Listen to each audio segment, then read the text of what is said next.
सीधे आपको हम जयपुर लिए चल रहे हैं जहां पर लिटरेचर फेस्टिवल चल रहा है, वहां की तस्वीरें आपको दिखा रहे हैं। Distinguished panelists, I am delighted on behalf of HarperCollins to welcome you to the release of the ZEE Factor, My Journey as the Wrong Man at the Right Time, at the ZEE Jaipur Literary Festival. It is appropriate that Mr. Subhash Chandra is releasing his book in a year when his company is sponsoring the festival, making him a participant both as writer and sponsor. Dr. Chandra is one of the pioneers in television.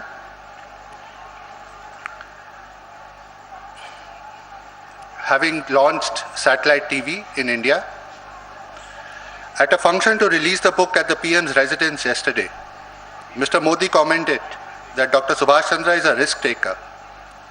It is an ability that he shows in business, as in this memoir. It is his defining trait, one might say. As a memoir, this is one of the most frank accounts you will come across, and a gripping read. It is an account of his rise from rupees 17 in his pocket, from a small town near Delhi, Hisar, to ZEE today, and an international presence. Not to mention to a turnover of rupees 17,000 crores or so, plus minus a little bit, and more horizons to touch. However, while turnovers go up and down,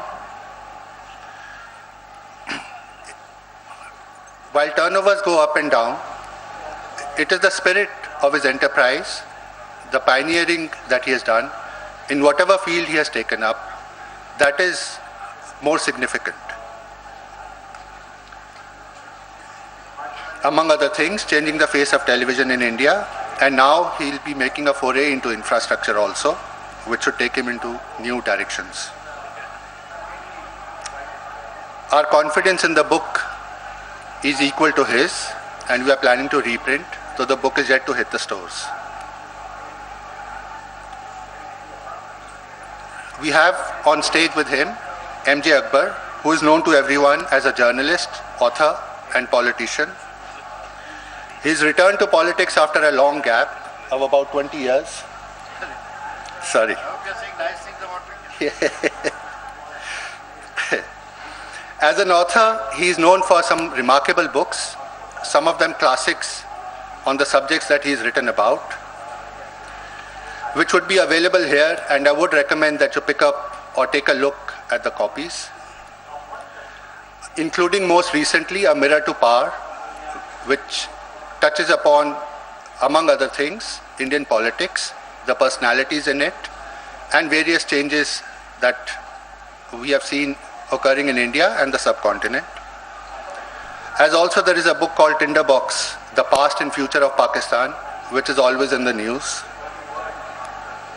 His writing has many followers for its perceptive style, immense knowledge, perceptive comment, immense knowledge, and fine style that weaves in humor as well into his comment. Our other participant, Mr. Vallabh Bhansali, was en route. He's delayed, so he will not be taking, he's not arrived this far. Mr. Bhansali, I may add, has been a close associate of Dr. Subhash Chandra, both on the business side as also in terms of some of his other interests, including Vipassana. I would now request Dr. Subhash Chandra and MJ to unveil the book, and then MJ will take on the proceedings further. Thanks.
तो ये तस्वीरें आप देख रहे हैं जयपुर से, जहां पर लिटरेरी फेस्टिवल चल रहा है और वहां पर एसएल ग्रुप के चेयरमैन डॉक्टर सुभाष चंद्रा की किताब का विमोचन हुआ है। एमजे अकबर मौजूद मंच पर और सुभाष चंद्रा भी मंच पर मौजूद।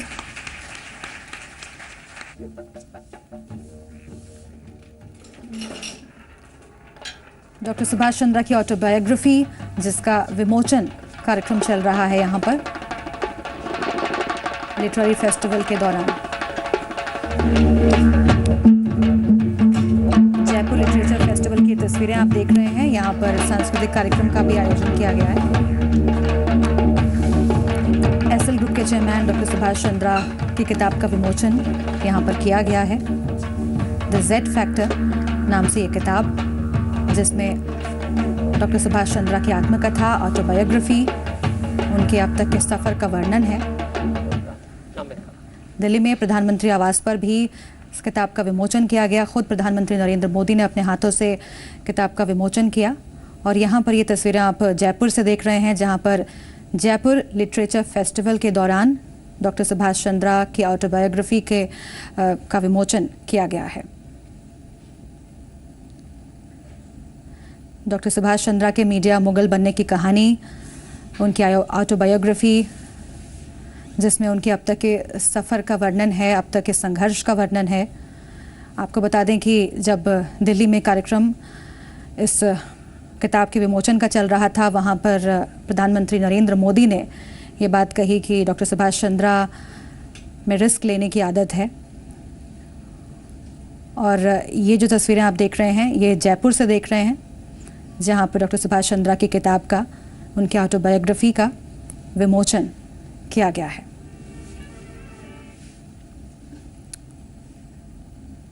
दुनिया का सबसे बड़ा साहित्यिक मेला कहा जाने वाला जी जयपुर लिटरेचर फेस्टिवल का आज से आगाज हो गया है, जिसकी तस्वीरें आप देख रहे थे। लिटरेचर फेस्टिवल के उद्घाटन कार्यक्रम में राजस्थान की सीएम वसुंधरा राजे और एसएल ग्रुप के एमडी पुनीत गोयनका भी मौजूद रहे। For me, it makes no difference because I can't recognize either figure.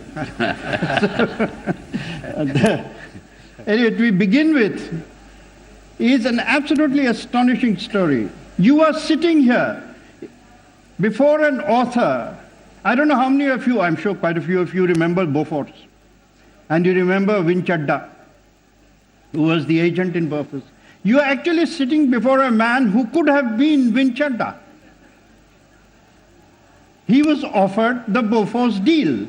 Tell us about that and tell us about... So you are straight going to the nuclear bombs, huh? Absolutely. How else do I keep them awake? Well, I used to do a lot of business in Delhi. I was in Delhi that time and had friends in the power circles.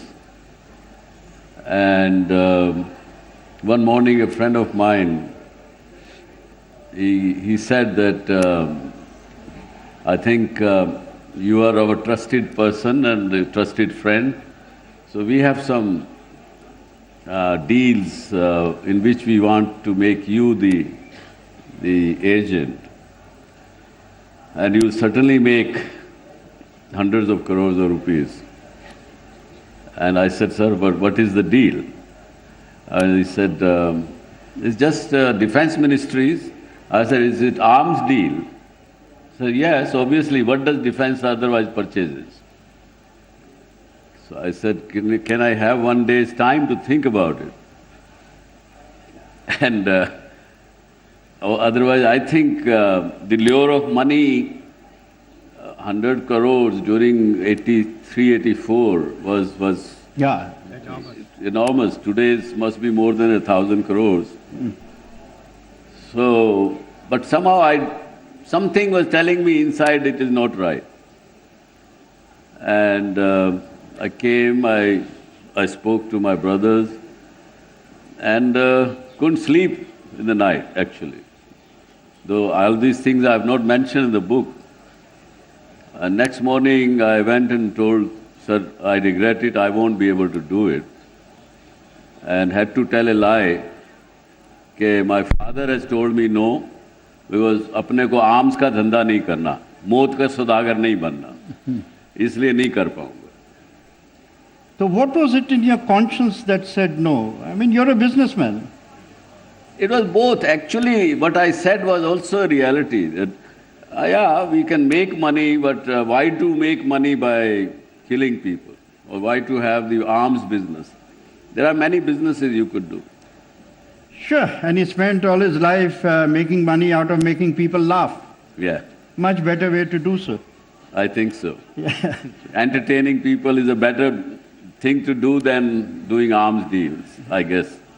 But tell me, you're being far more discreet in your talk today than you are in the book. You've mentioned names there, which are, which are going to create new stories for ZEE and for everyone else. You've actually mentioned in specific detail, there is a very famous associate of Mrs. Indira Gandhi called Dhirendra Brahmachari. I wonder how many would remember his name, but he was a yoga instructor and very close and became a sort of middleman.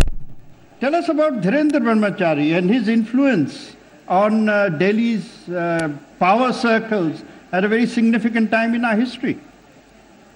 Well, see, a friend of mine during just a meeting told me that because I was in food grain business, grain activities, we used to supply to the army the food grains. So a friend of mine told me that rice export to Russia is a very good business and lot of money in it.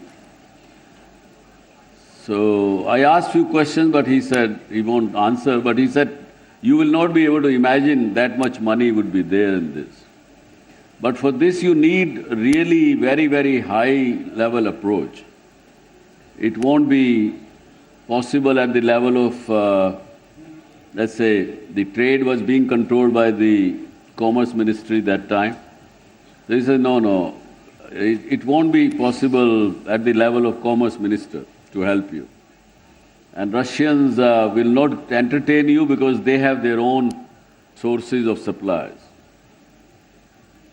So you need somebody above the Commerce Minister. I said, above Commerce Minister, it is only Prime Minister.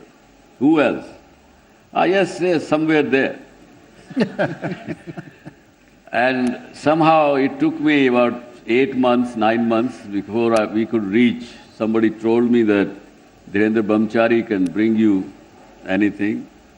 And I reached there and he really was helpful and he got us the first deal of rice from Russians, certainly. And what was the quid pro quo? Why don't you read? You have read the book. Why don't you tell the house? Well, to learn about the quid pro quo will cost you how much? What is the price? 600. 699 rupees. But I'll tell you, it's money very well worth spent. Money very worth spent. But, to come to the larger issue, even if you move around outside personalities, and I'm asking a question, I think, on behalf of the audience. Is business in our country possible without corruption? I think so, it is possible. And I would say that, okay, this transaction which we did of rice, and I really made a lot of money in 4 or 5 years' time. But it was cross-border deal, and I don't know how they were doing it, but I think within India, if you want to do business, you can do business without any corruption, if it is a straight business. If you need to do hera-pheri, you want to make quick money with the shortcuts, then certainly you will have to share the money with the others. But, I find one thing... You heard yesterday, one of the cabinet ministers of Government of India, I am friends with him now more than 14 years. He was ex-Chief Minister of Goa, and now he is Defence Minister of Government of India. But I have kept my friendship but never gone to him. Many of them are there. In this government, previous government, Congress government, never went to people for asking for business deal transaction, because my companies do business directly, straight. They participate in the bidding process. They get or they don't get it. Yes, that was Manohar Parrikar, who I believe is an absolutely honest politician, and I think I can say that without hesitation. He was very categorical about what he said. The interesting part that I find is that because you did business along in a certain way, you went through a lot of pain. The success that you see did not come easily, and there were moments of deep depression, sleepless nights. What sort of temperament is required when you are taking a risk and you really almost put your whole bank balance on the roulette table? Even after buying, borrowing also. Not only your own, but also borrowing. Right. So what exactly does you go through? Is it a high that comes out of the risk-taking instinct, or what is it that motivates you? To create something new, to do something different which has not been done in the country is what motivates and what gives me a kick. And basically, if I'm convinced, if I'm having conviction about doing some business, some activity, some action, once I'm having conviction, I will go whole hog for it. Then I'll trust not only myself, I'll trust the business, I'll do it with passion, with full passion. Otherwise, you cannot do something which you are doing for the first time. Now, you've known just about every businessman of your generation, on a very personal level. Does money make you arrogant? It can, it can. But I have evaded that telephone number. I have not dialed it. Who's more arrogant, the tycoon or the politician? What do you want me to say now? Both are equally, because they both rely on each other.